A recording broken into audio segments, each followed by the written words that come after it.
Some motherfuckers are always trying to ice skate uphill.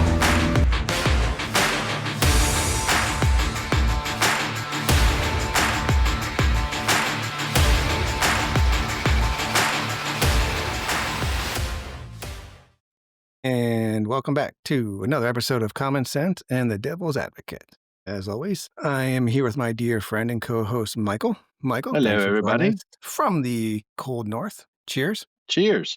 So joining us tonight is another bourbon lover, a neighbor of mine, and a dear friend. Good evening and welcome, Alan. Mike, Alan, and I are sitting here cracking open a fresh bottle of cask strength Angel's Envy that I got delivered just a couple days ago, and I've been waiting for the right time to open it up.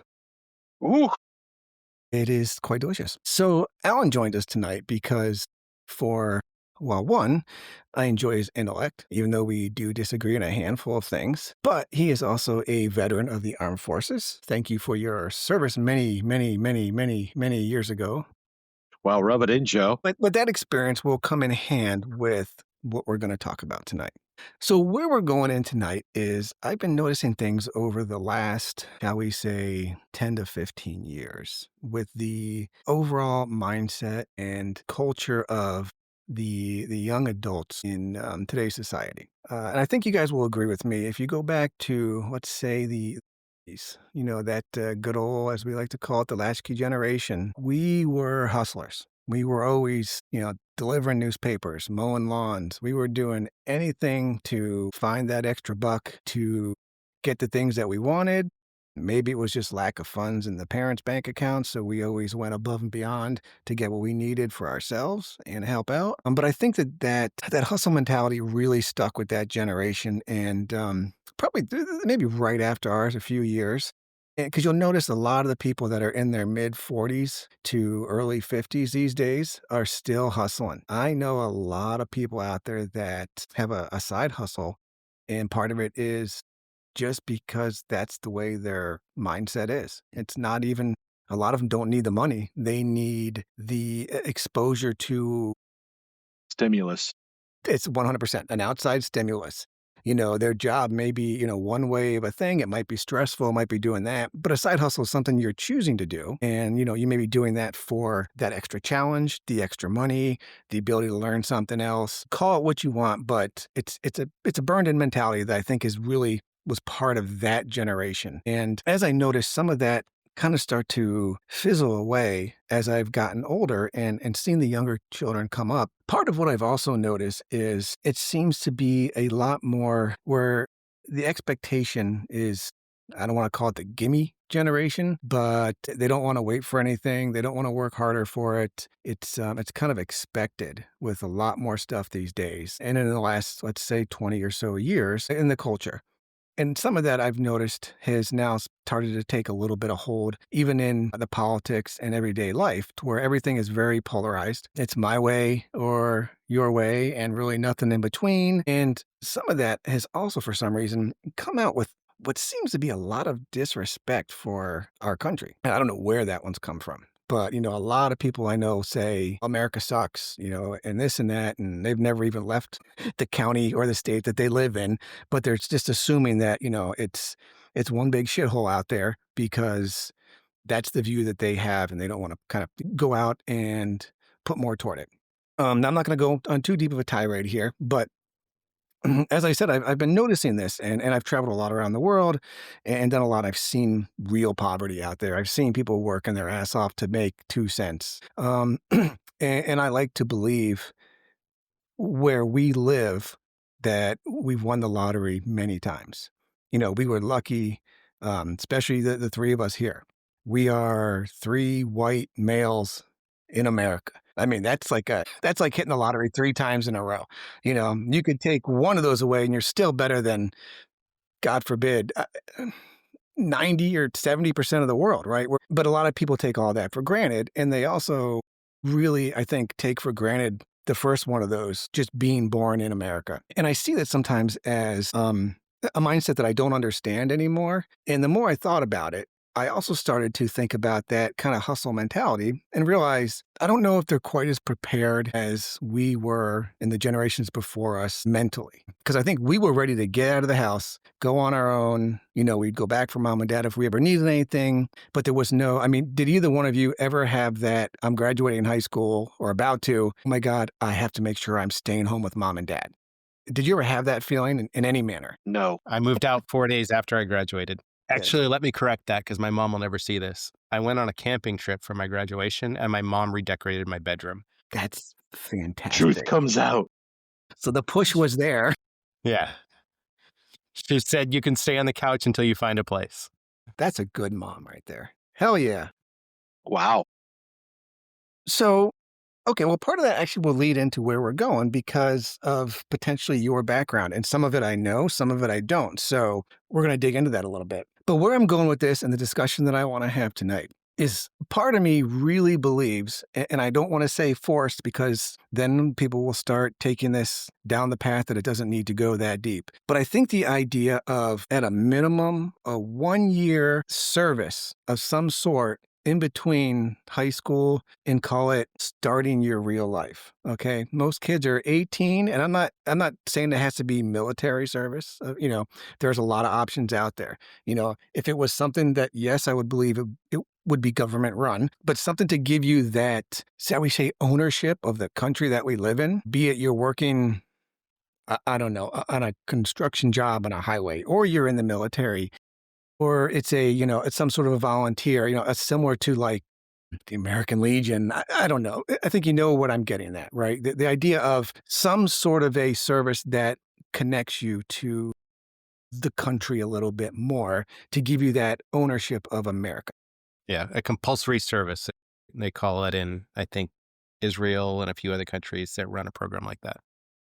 Yeah, and I wouldn't think it would need to go out as far as like, I know friends that are from Turkey, and if they don't do their, 18 months, they lose their inheritance, and they can lose their rights to everything. There's obviously situational points for everything, but again, I want to break down what would be the benefits, the pros and cons, because all of us have children that are in the next handful of years going to be ready to leave the nest, or we hope they're going to be ready to leave the nest, right? And you wonder. I know I left. I went to college. My kids will leave the nest because I'm a good dad. I actually believe that. Definitely your daughter. But I know, like, I went off to college, and the first semester, I'm glad that I didn't fail out, but I went wild. I drank. I did all that partying. But I did have enough in the back of my mind to make sure that I kept my grades up and got my act in gear and then continued on the right path. Mike, you did not do the college path. You went the work path. Nope. Yep. But even going that route again, if you were doing that tomorrow, and just growing up, do you think you would be looking at the work path as in, I'm staying in mommy and daddy's house while I go work and make money to spend on video games and shit like that? No way. So the work path was always a goal to independence. Just like getting your driver's license was at our age. It was get a job so I could support myself and get that little bit of freedom, which we all remember once we were out. We were all like, whoa, this is pretty cool. Yeah, but have you noticed the number of kids that don't even want to get their driver licenses anymore? Yep.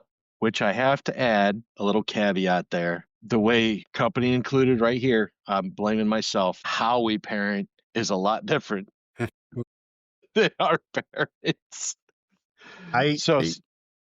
So a lot of the blame of our kids failing to launch a little bit here and there can be directly put right back on us, which sucks to say. But yeah, I can just see it just because my wife and I have two different ways of being parents, and I'm the talker, she's the disciplinary yeller, and it's like we meld well, but yeah, there's been some language lost. I'm the let the kid burn his hand on the stove. She's the let's block off the stove so the kid doesn't burn his hand. So yeah. That's normal and healthy. I'm getting little glimmers of hope. Our boys, Joe's son and mine, hang out a lot together, and they go to Publix.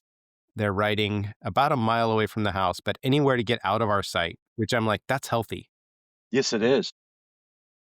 And I found out that they actually went into the dentist office that's over there, and they have a little refrigerator for customers for water, and they help themselves to some water, and they're just kind of having little adventures. And I'm like, you know what? That's awesome. That's awesome. They're having an experience that nobody since the, late The 80s, early 80s. 90s has had. But they're able to have it just because Joe and I put them in a zip code where that's still possible. So we have a little bit of a time warp bubble here. Yeah, and it's a great thing. It really is. And it's nice to see that. I was afraid I wouldn't have had that a number of years ago. One, where I used to live, that wouldn't have been possible. Mm-mm. And two, were they going to be introverts? Were they going to be not extroverts at all? Is there a little too much white glove, handling? And again, Mike, like you're saying, it goes back to each parent has a little bit of two different mentalities on it, right? You've got one side where you want to be the, oh, whatever, go learn it out. Like, we were too stupid to wear helmets and do all that back then. But Right. then you also realize as a parent, well, shit, if he gets hurt, I don't want to see them. I actually don't want to see Exactly. the dumb things that we knew would have happened when we were children, so it's a weird dynamic to look at that. Mm-hmm. Yeah. I think so. Like you open it up with a little bit of the generational trauma that we're all experiencing. Um, And, when you were talking about that, I was thinking about, like, for the first half of my career, I kept on thinking, "I can't wait till I'm in charge because 50-year-old white guys run everything." And I was like, "At least eventually I'll be a 50-year-old white guy." And now I'm getting to be a 50-year-old white guy, and the boomers held on to their jobs, and they're passing them down to the millennials, and they skipped over Generation X. I'm just fucked. Like, Oh yeah. I'm just fucked. The 50-year-old white guys, like, I never got to be a 50-year-old white guy. So that's an interesting thing, and I think that kind of cascades through with that achievement mentality. Like we were all Gen X with achievement mentality. Like I got to achieve something, and the millennials coming up, and my wife is a cusp millennial because I married up, and she says it's all about experiences, not achievement. It's not like we always like.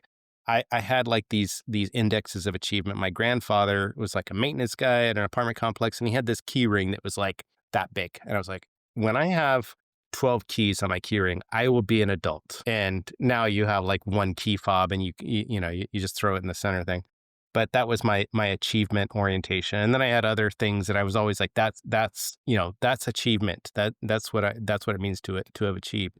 And now it's just like, no, I want to be able to go on vacation. So I'll leave with my mom and I'll go to Coachella and take pictures of myself and post selfies. That's a great wrap up, actually. I like the way you put all that together, and I agree wholeheartedly with all of it. Especially you did marry up, vastly up. Like, yeah, I'm not going to tease here too much. I mean, but yeah, he married up like the top of the Empire State Building, and he's, in the parking garage on a good day. Not that I can say that I didn't do the same thing. So let's talk about this though. Moving into that mentality that you're talking about, and getting our kids and even the next generation, because as we look at, right, what we're seeing coming up with AI, robotics, more and more automation, that hustle mentality, right, is actually potentially going to get even less and less and less. And you're going to have really two mindsets. And I think we're at that age where we're still young enough and we've been in the mix enough that we want to look at these new pieces of technology and say, how can we make them a weapon for ourselves? We use them for work. We use them for things we do outside of work. We see how can we use it as another uh, arrow in our quiver, right? Whereas I know a lot of kids nowadays are like, AI bad, no good, or I love it, I love it. It's one or the other, instead of using it, making sure you use it as another tool set to enhance what you want to be able to do. Use the right tool for the job, right? Like, work smarter, not harder. And I think that's not quite out there as much, and not thinking on that. So we're moving away from the topic, but I kind of like where we're going with it, honestly. So I don't know. Part of me wants to bring it back into this bit of service, but I don't want to go too far out of it, because I think the where's the generation going kind of idea here is really a nice segue into just the whole overall encompass. I can't think of what I'm looking for right now, but all that, right? So let me then ask you this question, Alan, because you did go through boot camp. You spent a little bit of time out there. I'm glad to say that, I don't believe you ever got shot at, but you were willing to. You signed up. Anything could have happened, right? They could have shipped you over there. That's where I give people that never have to worry about their life being at stake just as much props because you signed on the line, and if they said go, you didn't have a choice. You were going to go, whether you were going to be pull the trigger or you're going to be a target. You were willing to do it. And Cheers. if you're lucky enough to not have to be in that situation, even better. None of us ever want to be there, right?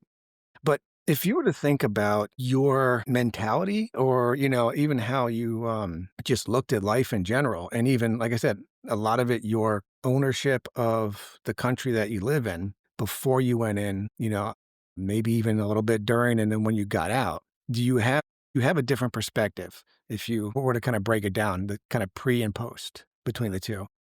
Yeah, I did. So I did USS Backyard is what we called it, Navy Reserve, where the ship I was assigned to was basically my backyard. The boot camp and the service orientation, the biggest thing that I learned from that was, like the most extreme diversity you can imagine. It's not just racial diversity.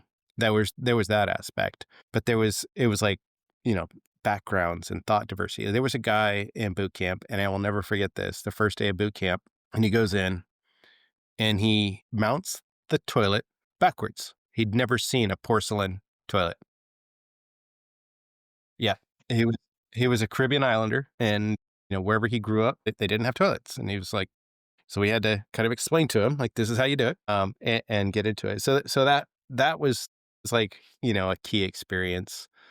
Um, the rest of, for me, that specific experience was about discipline, routine, kind of doing things on like a schedule and a plan, and kind of thinking ahead. My dad had a little bit of that when I was raised, where, if you fail to plan, you plan to fail. So if you're late to an interview because you got a flat tire, you didn't give yourself enough time to change your tire on the way to the interview. So you failed.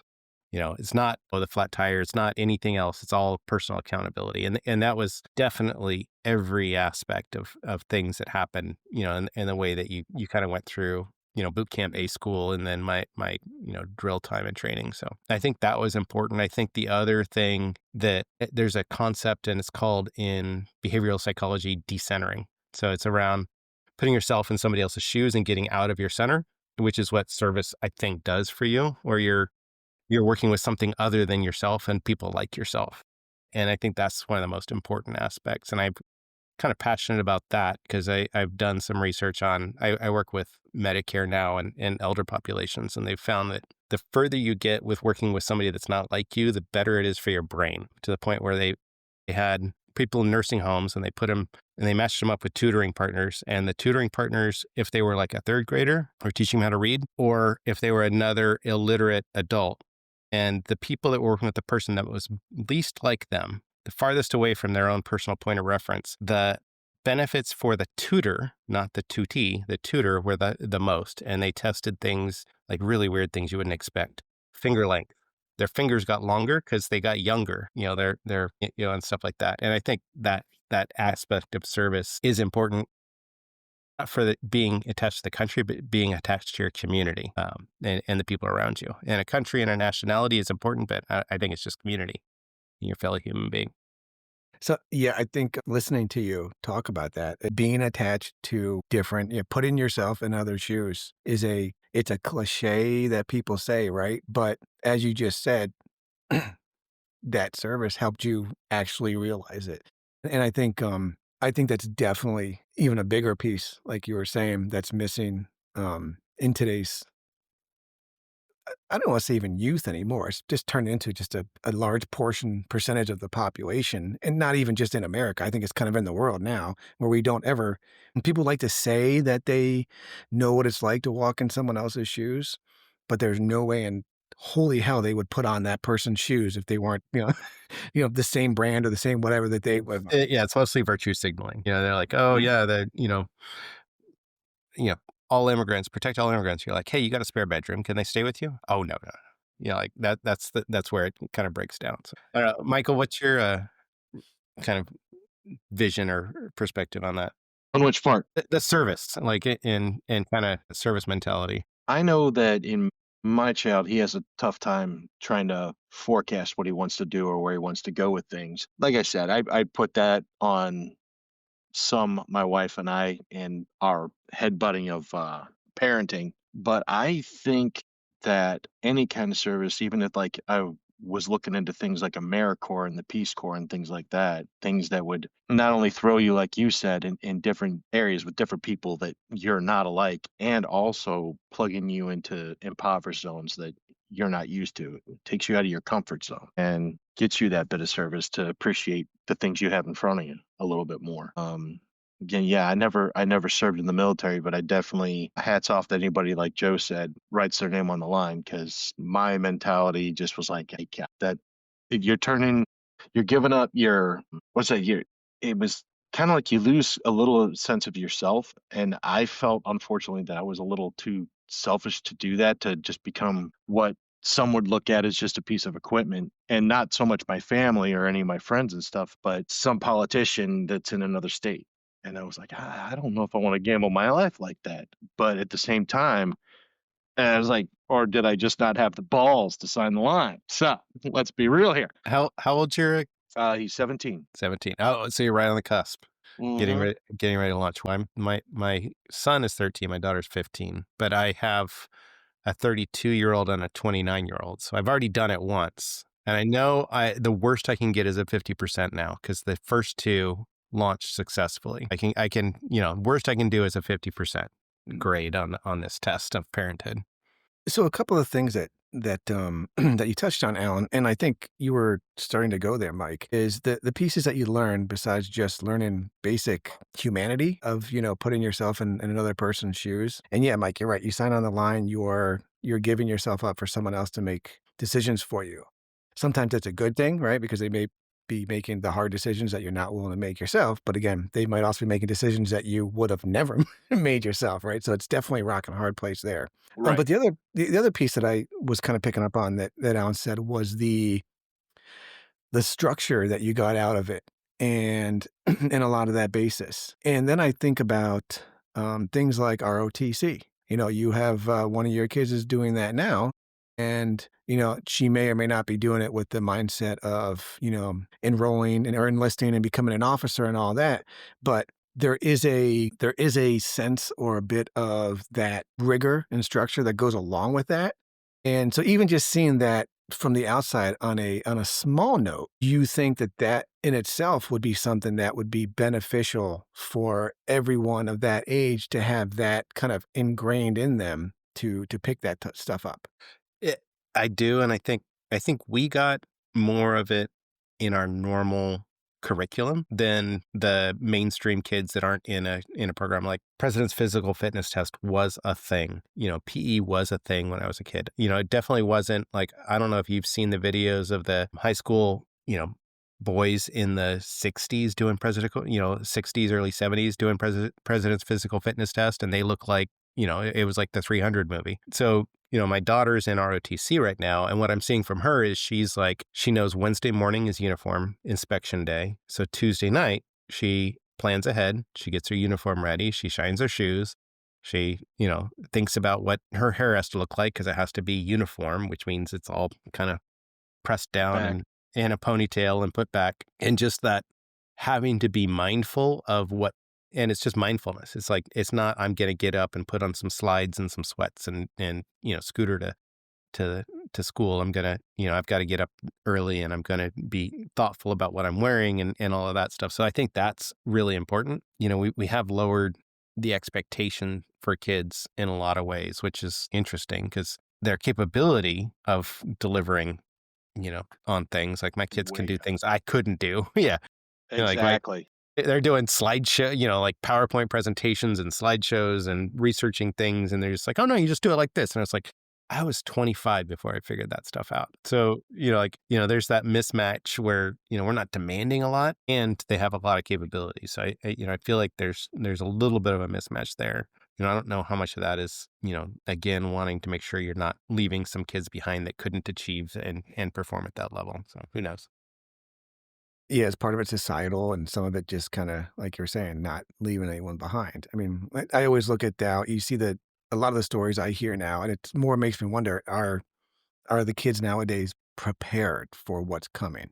I know I've had this conversation with at least one of you two recently. And I'm not going to go into any story, even though I'm pretty sure my wife won't listen to this podcast anyway. But it comes down to one of those things where there was something going on, and my daughter wanted tickets to a movie. She was actually going to go with your daughter, Alan, and the movie was coming out on a Thursday, and she was adamant that I gotta see it the day it comes out. I know everything about this. I love it. Make sure you buy me tickets first thing in the morning. This day it comes out. Or I'm sorry, not even the day it comes out. The day the tickets go on sale. That day comes. The child reaches out to me from school. Things we never had the option to do, right? You get the text, like, why are you on your phone? I'm in study hall. Right. Did you buy tickets? Well, I checked. Tickets didn't go on sale yet. They go on sale at X, 10 a.m. I will watch them. I said I would.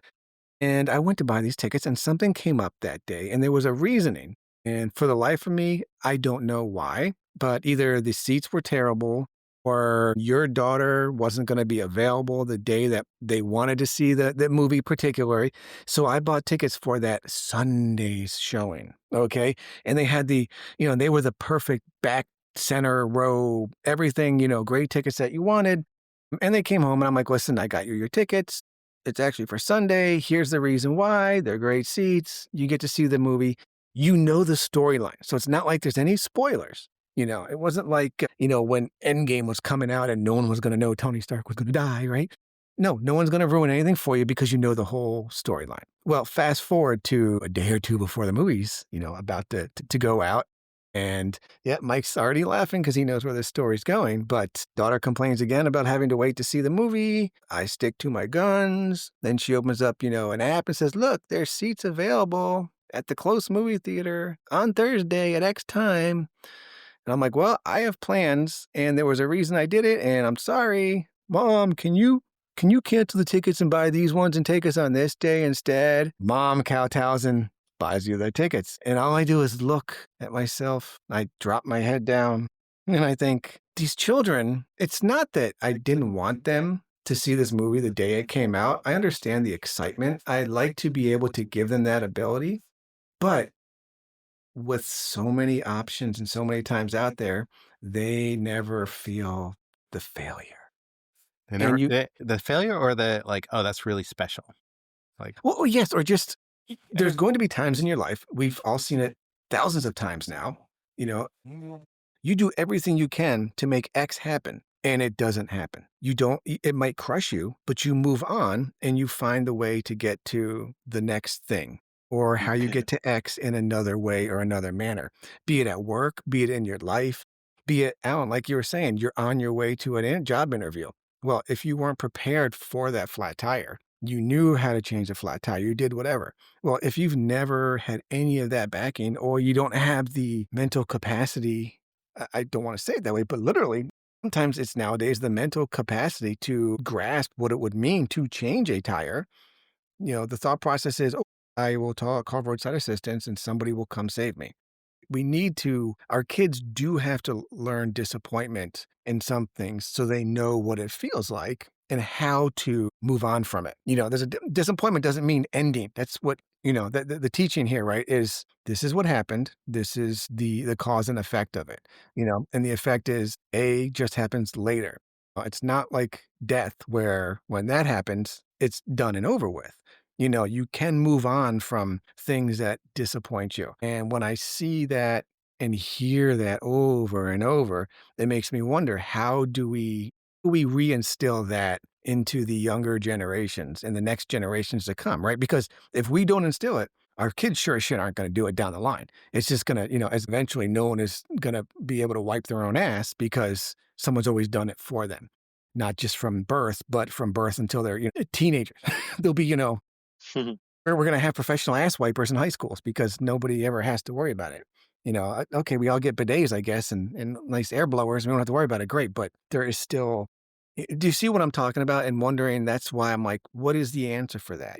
Again, something like I said, I don't want to, I hate to call it a year of service, but that's what I'm kind of calling it. It's like a gap year after high school before you try to really become an adult. And there should be some benefit to it, right? Be it money for starting your own job, your first house, your college education, whatever you decide to do. And even if it's part-time, so that it's part of what you're doing, how do we instill that? And I always want to go back to hustle mentality, but it's not the word I'm looking for now. It's that, that sense of purpose and, and actually own, Responsibility. well, yes, and ownership, right? Because you have to own up. We have fucked up many times. I know I do daily on something, but you can hide from it, or at least 80% of the time raise your hand and be like, all right, this is where I screwed up and here's how I fixed it. And this is what I also did to make sure this doesn't happen again and that other people know not to do what I did. And I don't see that. And again, I'm not saying I don't see it anywhere, but I don't see it. It used to be, I believe, the norm when we were growing up. And now it's kind of those kids that are the ones that want to excel are the ones that have that mentality, and the rest are just following the pack. Or their parents are putting them on a program. So I've got a close friend, and I grew up like blue collar or no collar. So I was as poor as it gets growing up and didn't know kind of how to succeed in life. And I've got a friend, and they come from like you know an ethnicity and a culture that's really about achievement and getting things done. And he put his son on a program. And his son was on this program where he was on the sports, he was on the grades, he was on all of that. Put him away, sent him off to college, and flamed out. Like nearly got kicked out of his college. So there's the other thing where the parents are the parents have the mindset, but they haven't given the kids that intrinsic mindset of figuring out how life skills and figuring out how to achieve. So I think there's a little bit of like, how much do you help them and how much do you teach them, that we've got to figure out. And Michael's probably feeling this most, because he's got a few more months where he has any influence at all before the gets to nuclear option and you say, hey, my roof, my house, my roof. So right now with our son, it started about 6 months ago. He had turned 16, old enough to work at pretty much any local job he wanted to, except like the state liquor store. And I think he he could opted. pass to work at the liquor store. He looks I like know, I know. But the idea was he came down and he had the shared mentality of trying to get something that he wanted that was excessively expensive. We're talking close to $1,000 expensive. And I remember talking to him about getting a job at the beginning of the summer, and he just kind of went, "Ugh, gross, job, gross." And I was like, "All right." So then he came to me, and this was the turning point for me with him, and stopped with the coddling and, yeah, sure, mom and dad will hook you up. And I was like, I believe at the beginning of the summer, I said that you should probably think about getting a job, get some experience in you to find out, things that you like and you don't like in life and be able to buy things that you want when you want them. I go, and now you want me to buy, well, it was a graphics card. I go, now you want me to buy this graphics card for your computer. And I go, it's about $1,000. I go, well, if you would have worked this summer, you could have had your graphics card, a new mouse, microphone, a new chair. I go, dude, you could have suited out your entire bedroom. I go, but you chose not to. But now you want me to take the hit financially to get you something that you really, really want. And you don't need it because your computer's fine. You just want something better. I went, well, think about getting a job and then you can afford that $8,000-9,000 graphics card to make your gaming most epic. So when he got the $1,000 that he'd worked for, did he still want to spend that $1,000 on a graphics card, or was now the money more valuable to him than the graphics card? That never happened. He looked away in disappointment and walked in the other room. Got back on and played another round of Call of Duty or whatever. Exactly. Yeah, right now we're in the cusp of I remind him almost on a daily. It's like, so right now is a perfect time. He's looking into his classes he doesn't like from first semester, and he emailed the counselor just seeing what other options he has for other classes. And of course, I'm all like, make your call, dude. See what happens. And my wife is, I can't believe he's doing this. I'm like, let him make his decision. It's not life shattering. It's not going to destroy his GPA or anything. He'll still get his credits, but let him find out because all honesty, he probably won't get what he wants. And that will turn into like what you guys were talking about, that little sense of disappointment, that little, well, shit, life isn't going to go my way all the time. I go, So let him do this. I go, but yeah, he's got driver's license to get. He's got a lot of stuff ahead of him within the next 9, 10 months. Yeah. I mean, Joe and I share our backyards have a, little trail between them next door. I instituted a rule during COVID and post COVID where with no screens time. And so I've got like a 2 hour after school, no screens time. And that little bit of discomfort, that little bit of boredom is so valuable in their lives. Like, I think it was the first couple of weeks of school, Joe was like, "Why's your son at my house every day?" I was like, "'Cause he's bored." And I was like, "And it's good." And it's good. He and Reese are getting into stuff and doing stuff. I was like, "That's what we want him to do." Like, I don't want him to be entertained. I want them to be bored and come up with their own entertainment. That's been really healthy, but it's hard to recreate. So the millennials, they grew up and didn't have a lot of like social media and that instant gratification, but the Gen Z, it's been there their entire life. Like they had social media messaging, they always had millions of hours of YouTube to watch. I grew up and it was after school from 2:30 to about 4:30. I could watch Gilligan's Island and a couple of things Saturday mornings, and that was it. Like other than that, I was bored and I had to come up with my own entertainment, and I was uncomfortable. And that boredom, led to a lot of hijinks. Well, you hit the word I was trying to think of earlier, instant gratification. I know I had gotten with the older generation. When I say older, I'm talking, my parents, right? I've heard them talk about my generation wanting instant gratification, and now I'm like, wow, yes, but we want to wait for it a little bit. The generation after us I mean, theirs is everything is in 15-second bits, right? They're so used to that Yeah. kind of stuff. It's an interesting dynamic, and I don't know what the answer is. If I did, I'd be way smarter than I am.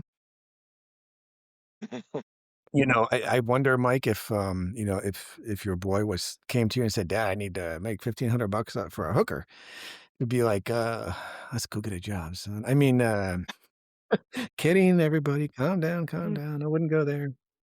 So all in all, I think it's I want to say there's been not much pro and con debate going on here tonight, but I think what we've done is we've kind of gone the up and down on different aspects of the younger generation and the instant gratifications, the ability to put yourself in someone else's shoes, to actually be outside of your comfort zone, which I think a lot of them don't have anymore, right? And I don't, we've talked about doing an episode about, I don't want to use the word woke, but even just that generational where everything became instantaneous. And that's a conversation for another one because I want to think about one of these days where it started. I personally put the blame on Steve Jobs because I really think the rollout of the iPhone was the start of it. In reality, it's when we had them before that, but that really pushed it into the cosmos. And we've kind of gone down that route. And these kids are becoming so and so ingrained with that. It's part of their life. It is a beautiful thing, and it's kind of interesting where now as parents, we're more excited when the kids wanna go out and do stuff that's away from a screen, that's away from kind of their comfort level, away from the house, that's physical and out doing that. Where when we were kids, it was actually the opposite. And, your parents were more like giddy when you wanted to hang out with them. When you wanted to sit down for dinner or watch a TV show or a movie with your parents, it was more very odd. Like you said, Mike, that driver's license was a freedom. We wanted it at 16 and we Oh already had a yeah. plan for a vehicle that we were going to drive on versus now they're like, I don't know how badly I really, really need it. I do have an idea for a service thing to titillate on. If there were to be an idea or a trial run of maybe making high school, once you hit the 12th grade, there's still that 13th grade. And that whole school season year would be spent in service of like the Peace Corps or AmeriCorps or something that helped you get like a scholarship towards a trade school or a college or something like Actually that. But prepared for but at the life. same, yeah, but gave you a path to like Alan said, work with others, find different scopes of life to look down and grab onto it. But yeah, that would be a huge legislative thing. But Let me until then, we just got to take it like Let me parents and I gotta find this quote. I've got my favorite Socrates quote. while you're looking that up, Alan, let me take you one step further, Michael. 4 years of high school. How much of those classes do you think is bullshit anyway? over Do half. we really need to even extend it into a 13th grade? No, Why can't the 12th grade really be where your is nothing but true life skills? I mean, kids still I don't know how to agree. balance a checkbook. They don't know how to put themselves in these situations. So if you kind of encase all of that into your 12th grade is let's say for comparison purposes, the Hunger Games. This is Mhm. your calling where you kind of go out and you have to, I don't want to say survive, right? But this is your last year as a child because most kids at that age are making the turn into 18 years old when we want to, by age, we consider them adults. If you look in the Yeah. psychology of it, no one's brain is ready until they're in their mid 20s. So we're not ready to be adults by 18 by any means. But again, there's no reason that you still need to learn basic math and history in 12th grade. You should be learning true life skills that you're going to take with wherever you actually want to go because it might actually guide you more in that direction. Again, the accounting, the basics of, I mean, even the computer stuff is kind of out there on that, but basic auto mechanics. Everyone should know how to change a fucking tire. Or the They can yeah, they can have like their senior year, they should have 2 semesters of adulting, which includes changing your tires, scheduling your oil change, and things like that. So I found my Socrates quote. The children now love luxury. They have bad manners, contempt for authority. They show disrespect for elders, and they love chatter in place of exercise. They no longer rise when their elders enter the room. They contradict their parents, and they turn as their teachers.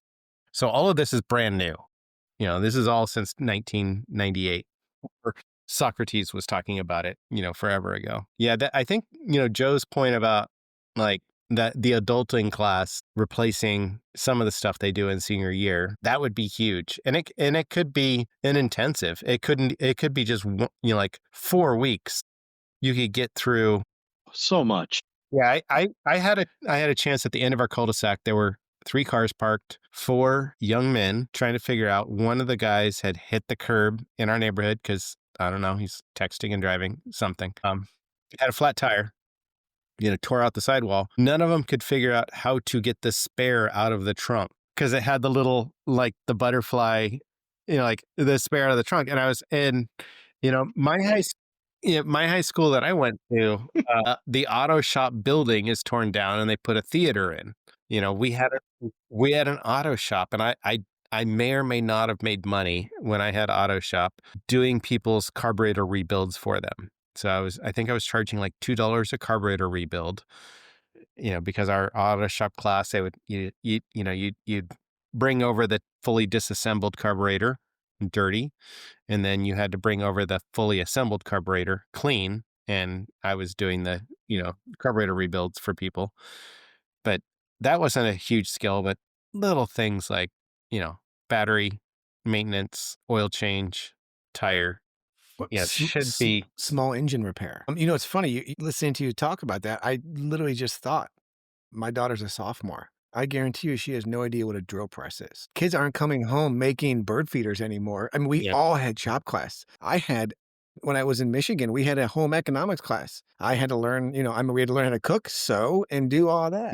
I had shop in middle school, and then I took Yeah, same.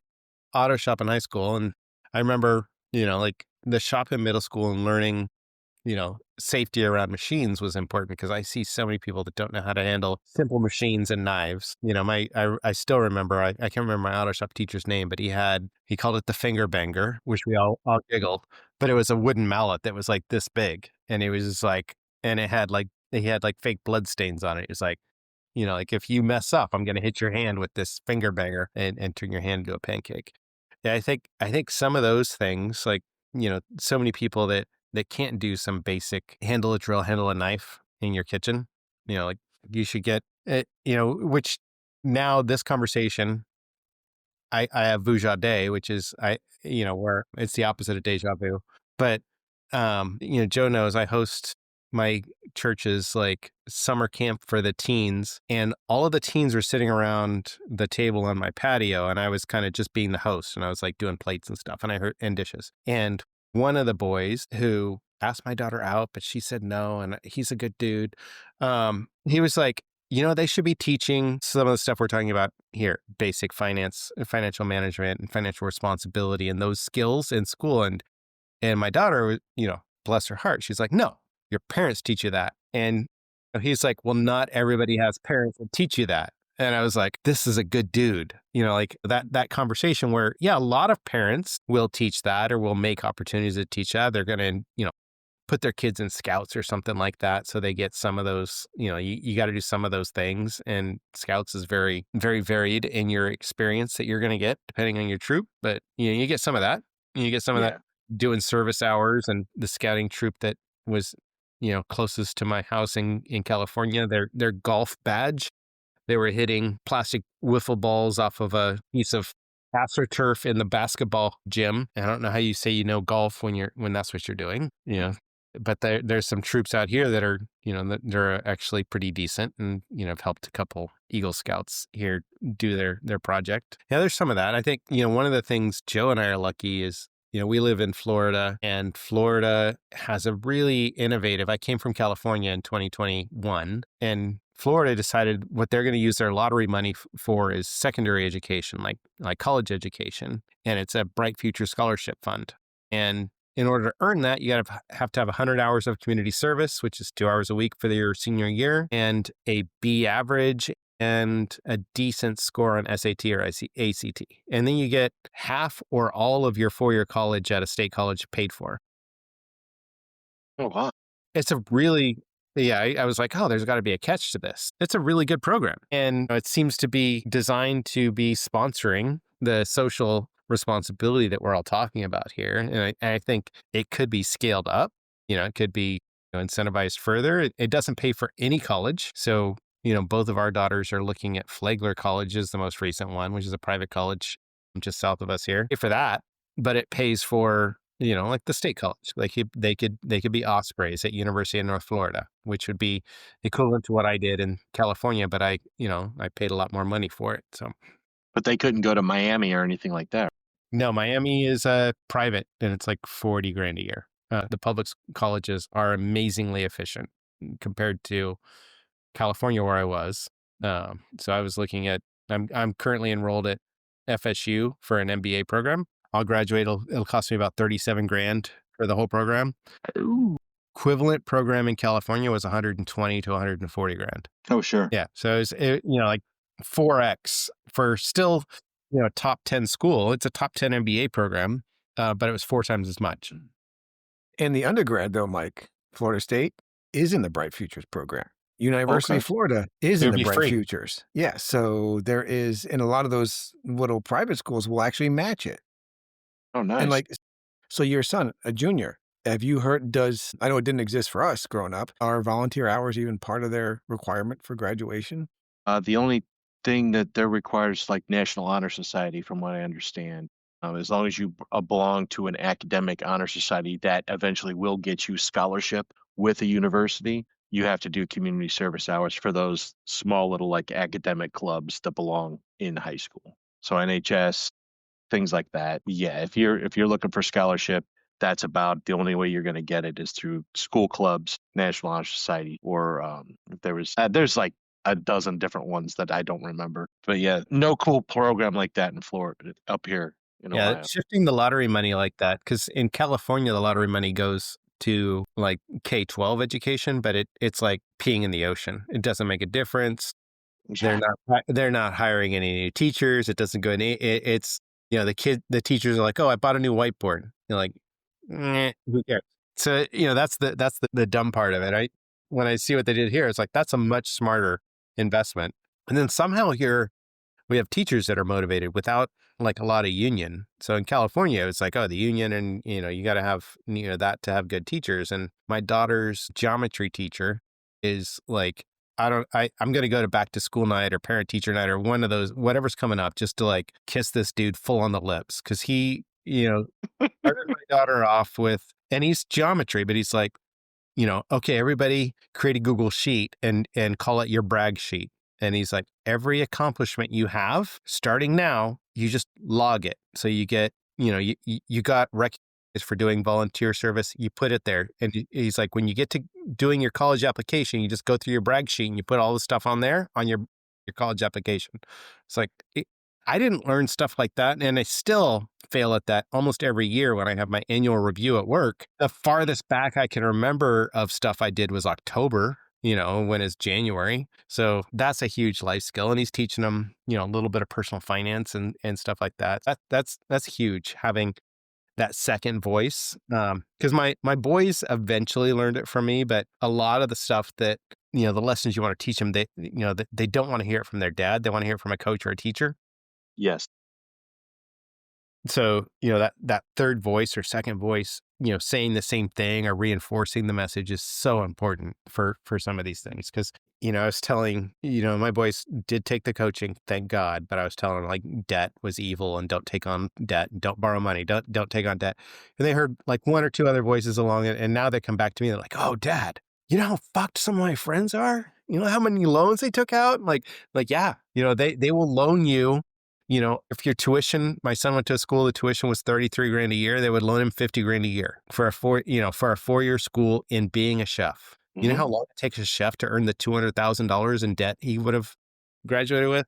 A normal chef, probably about 20 years. You better be working the streets in California to make that money. So I'm gonna wrap up a couple things you just said. Hopefully the bourbon doesn't keep me from saying what I actually am thinking now and want to say. So one thing I want to touch on real quick is I want to give more kudos to your daughter's geometry teacher, because outside of doing everything that you were talking about, and yes, Florida's great at using their lottery money to help fund the further education and all that, but we pay our teachers terribly. Yeah. So big props to every teacher in the state of Florida. I vote every time to help give you guys raises. We're like 48th in the country or some dumb shit like that for all the growth we have. And as amazing as our school system is, you all deserve 40% raises straight off the bat. I'm going to say that one out there.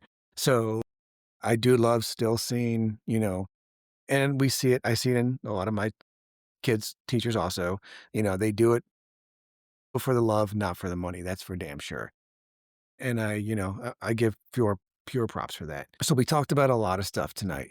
How do we get our kids to learn to have more ownership? How do we get the next generation and the one after that to learn the life skills that don't come standard anymore like they used to? A lot of it used to be forced on us just because either one, both parents were working and you'd get home by yourself. It was never batted an eye if you rode your bike 2 or 3 miles to school, right? Nowadays you'd get, someone would call social services on you, especially if you weren't wearing a helmet.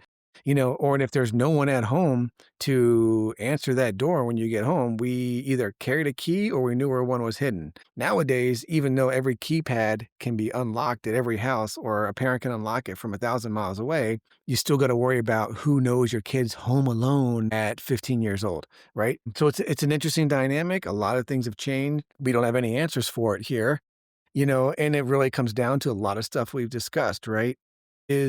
Should some of that be taught at home? Should some of it be taught in the school? It's probably a mix of both. I think we've kind of all, kind of settled in on, Agreed.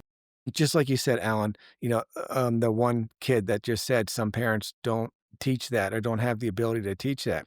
There are also certain things that it is easier for your child to ingrain if it's not being taught by the parent, like you said, a coach or somebody else. If you like a sport that you're really good in, say you like to ski, the worst thing you can do is take your kid to a mountain and teach them how to ski. Because they're not going to learn the way you learned, or they're not going to know the things that you know, and you're going to get more frustrated, with certain things that they don't pick up. That's why kids get tutors, right? Just because you can do a math equation doesn't mean your child's going to be able to do it the same way as you. There is a benefit to that third party to teach your kids certain things. Now, with that being said, if we go back to the most basic example of changing a tire, there's also something to be said about teaching your kids some of those very basic life skills yourself. I want my children to be able to be a solid marksman. I don't want somebody else to teach them how to, fire a 22 or hold a 9 millimeter or, to clean a gun, to use a gun. That's something that I would want to teach my children, not a stranger. But differential calculus, I forgot that shit 20 years ago. I'm going to need a tutor to help my child with that. And like you said, Mike, compounding interest. It's a very powerful thing. I wish I was taught about it when I was a kid, but Hell yeah. should I be the one explaining it to them, or should it be a mathematician that knows how to talk to kids and show them how they can take $1,000 and turn it into $1 million when they're 35 years old, right? It's a lot of powerful things, and the real key is trying to find that perfect mix of what we need to do and what the God forbid I say the system, right? But the rest of society needs to, to kind of own up a little bit for that. Own up isn't the right word, but it's where they kind of get that teaching, right? Outside of us. If we went with a system where the society, the system, was supporting things we agree are a universal good, there wouldn't be the controversy. Like, I don't know who's going to protest against, I don't want my kids to learn how to change a tire because, oil is bad. That's not going to be there. So I think, if we get into the liberals and conservatives can both go, like, a little bit of self-reliance is good. Oh yeah. You're not going to have that conflict. And maybe, like the anti-capitalist might not like, you talking about compound interest, but they can at least go with putting together a budget and paying rent and understanding, some basics about, paying your bills. So I think we could find some common ground there where nobody could argue, that that's not the place for school to be. I think 1,000%. It's as you were saying that, two things popped in my mind, right?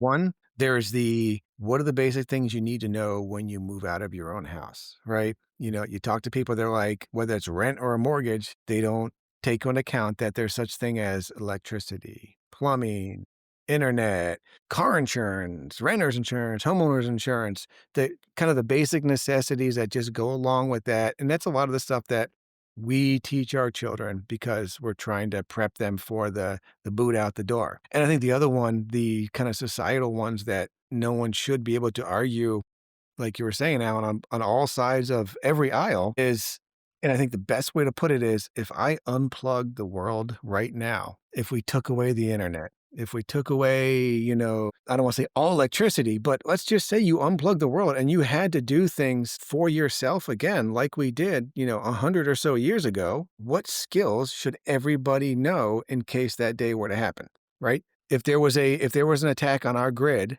and it really happened and it all went away, we have to find a way to, how many kids do you know could plant an onion or would think about not watering it with Gatorade like an Idiocracy? For the love of shit. I mean, it seems like it's some of the most basic things, right? Electrolytes are good. Yeah, but it seems like it's some of the most simplistic things out there, but we're just assuming that everybody knows these basic things and we don't. So how do we get back, hopefully, in society to know what it is to handle yourself in any situation, be it lost in the woods when you're hiking or nuclear apocalypse and you're one of the few that are left and you got to make sure you have some sort of job that you can do. If you look at all the movies, right? Everybody's got their place. A world fantasy where it's him and some Victoria's Secret model have to, like, save the human race, and he's just gonna. That'd be the only way that would happen, And they would go find somebody else anyway. It's my luck. And then right? they'd find out like 3 years later that Joe had a vasectomy and all of that trying to repopulate the world was just a. Exactly, Mike. I'd be like looking for the one doctor. I need this shit reversed because I'm lonely. But I think, we all get what we're talking about, right? Those are the basic human necessities that we all need to be able to do at some point in time. I think the takeaway from this is if you're a parent, try to spend a little bit of time with your kids doing things that maybe you aren't always comfortable doing yourself. If you don't know how to change a tire out there, it's time to go learn and do it with your kid because they're going to need to know how to change that tire. If you need an app to balance your checkbook, I'll tell you a little story. It's addition and subtraction. It's pretty fucking simple. Just write it down. Grandpa Joe, what's a check? I do still have a few, but you're right. If I were to go into a grocery store and try to pay with a check, I think everybody's head would explode. But how many Well, I've been to the store when my dad has written a check, and I just looked at him in front of the cash register, and as he's writing his check, I went, "Are you fucking kidding me?" but have you not been to I've been somewhere and tried to, like, say, return something, and they went to give me the money back. We had something recently I had to return, it was like a rotten pack of meat, and it was one of those things that was on a BOGO, and I swear to you, it was, let's say, 12.24, and this person needed to pull out their phone to do the 50% math, and I look up at him and I said, "Dude, it's even numbers. It can't be any easier than that," you know? So those are the basic necessities as literal basic as they can be. We do need to make sure that they go on and continue on. No one from the Nordic ages, they've always made sure we know how to make beer. We've always learned what yeast can do. We know how to make mead. We know how to continue to make alcohol. So we need to continue to make sure that all the younger generations know how to do the basic things that we need to survive. I'm not worried about fermentation going away, but I do want to make sure that, when my auto-driven car has a tire change, the one thing your Tesla can't do is change its own tire. Now, they got robots that can almost change their own batteries, so at some point, they're all gonna be run on no flats that are actually smooth, and we won't have to worry about that kinda shit, but there's still gonna need to be some interaction where we have to manually do something. So, it's a story I'll kick back to. Was in high school and mowing the lawn, lawnmower dies. One of the greatest gifts my dad gave me was he looked at me, cracked up his Genesee cream ale, and said, "Well, go to the library, get a book, fix it." And I went, "Huh?" So I did. I went to the library, came home with a book on Troy built molders, pulled that thing apart over the weekend, got it put back together, pulled that cord, it started up. I mowed 25 feet and it blew up. But now I'm not really afraid to pull anything apart. I'm like, well, what's YouTube say? Give me instructions. Let's look at this. Pull out that screw. So it gave you that little self assurance of being able to tackle something and have a little bit of courage in doing so. So, unless you have something to say, you good? I wanna actually end on that note right there, Mike. I think the takeaway from today's episode, teach your well, teach your kids, don't be afraid to take anything apart, because that's how you learn how to put it back together, and you're never afraid to take anything apart again. So, we're going a little long-winded tonight. Appreciate it. Alan, thank you for joining us. I think if we didn't have work in the morning and we still have a half bottle of bourbon, I know we could probably keep doing this for another hour or two, but nobody would Easy. wanna hear. It would be rambling talks of idiots at that point. I About think we another covered a 10 lot of minutes. exactly. We covered a lot of good stuff, and again, I wanna just say with the final takeaway, do not be afraid to teach your children to take things apart. There's nothing to be afraid of. Learn from it, grow from it, move on from it. All right. Thank you, everybody. Have a good night, and we'll catch you all next week on the flip side. Alan, thank you very much for joining us tonight. We Yeah. appreciate it. Good night.